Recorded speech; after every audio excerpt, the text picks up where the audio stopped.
Welcome back students. जनवरी 1921 में महात्मा गांधी जी ने खिलाफत इशू और स्वराज के लिए नॉन कॉपरेशन मूवमेंट को शुरू किया। फ्रेंड्स, इस मूवमेंट में बहुत से सोशल ग्रुप्स ने हिस्सा लिया। अब सभी लोगों ने ये डिसाइड कर लिया था कि वो स्वराज के लिए कुछ भी कर जाएंगे।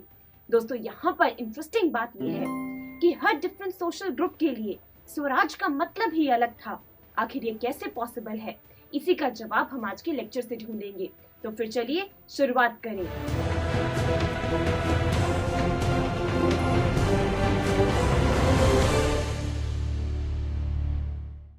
दोस्तों, सबसे पहले बात करेंगे कि आखिर टाउन्स और सिटीज के केस में नॉन कॉपरेशन मूवमेंट का रूप कैसा रहा। देखिए फ्रेंड्स, नॉन कॉपरेशन मूवमेंट की शुरुआत हुई मिडिल क्लास से। टाउन्स और सिटीज के केस में स्टूडेंट्स ने गवर्नमेंट स्कूल्स और गवर्नमेंट कॉलेजेस को छोड़ दिया। टीचर्स ने स्कूल्स और कॉलेजेस से रिजाइन कर दिया। लॉयर्स ने दोस्तों लीगल प्रैक्टिस करना छोड़ दिया। और वहीं मद्रास के अलावा बाकी सभी प्रोविंसेस ने काउंसिल इलेक्शंस को बॉयकॉट कर दिया। देखिए दोस्तों, सभी लोग पूरी तरीके से ये कोशिश कर रहे थे कि कैसे भी अब उन्हें ब्रिटिशर्स को बॉयकॉट करना है, ब्रिटिशर्स को कॉपरेट बिल्कुल भी नहीं करना है। फ्रेंड्स, मद्रास ने काउंसिल इलेक्शंस को उस समय बॉयकॉट इसलिए नहीं किया था क्योंकि वहां पर एक नॉन ब्राह्मण्स की जस्टिस पॉलिटिकल पार्टी थी, जिनका ये मानना था कि वो आने वाले काउंसिल इलेक्शंस में जीत सकते हैं, जिससे उन्हें पावर मिल जाएगी और वो अपने देश को बदल पाएंगे। दोस्तों, इसी उम्मीद में मद्रास ने तो काउंसिल इलेक्शंस को बॉयकॉट नहीं किया, लेकिन बाकी सभी प्रोविंसेस ने किया।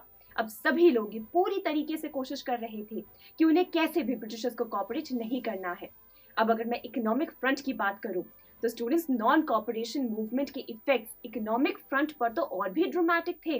जानते हैं, सभी लोगों ने अब फॉरेन गुड्स को बॉयकॉट कर दिया था। वहीं स्टूडेंट्स, लिकर शॉप्स की एंट्रेंस भी बंद कर दी गई। सभी लोग इतने ज्यादा गुस्से में आ गए कि अब सब मिलकर फॉरेन क्लोथ्स को जलाने लगे। सभी इंडियंस ने ये डिसाइड कर लिया कि अब हम सब फॉरेन क्लोथ्स नहीं बल्कि इंडियन क्लोथ्स को अपनाएंगे और सभी लोग मिलकर खादी क्लोथ्स को पहनने लगे। और फ्रेंड्स, इसी कारण से इंडियन टेक्सटाइल मिल्स और यहाँ तक कि हैंडलूम्स की प्रोडक्शन बढ़ती ही चली गई। लेकिन फ्रेंड्स, मैं यहाँ पर ये पॉइंट आउट करना चाहूंगी कि जितनी तेजी से नॉन कॉपरेशन मूवमेंट को सक्सेस मिली, उतनी ही तेजी से नॉन कॉपरेशन मूवमेंट सिटीज के केस में खत्म होती चली गई। और इसके क्या कारण रहे फ्रेंड्स, अब मैं आपको वो बताना चाहूंगी। देखिए दोस्तों, सबसे पहला रीजन तो ये रहा कि सभी इंडियंस ने ये डिसाइड तो कर लिया था कि वो खादी क्लोथ्स को पहनेंगे, लेकिन दोस्तों खादी फॉरेन क्लोथ्स के कंपैरेटिवली काफी एक्सपेंसिव थी। इसलिए जो गरीब लोग थे वो बहुत लंबे समय तक खादी को अडॉप्ट नहीं कर पाए और उन्हें मजबूरन फॉरेन क्लोथ्स पर दोबारा से शिफ्ट होना पड़ा। वहीं अगर मैं सेकंड रीजन की बात करूं फ्रेंड्स, तो अभी हम सब ने देखा कि कैसे स्टूडेंट्स और टीचर्स ने गवर्नमेंट स्कूल्स और गवर्नमेंट कॉलेजेस को छोड़ दिया था।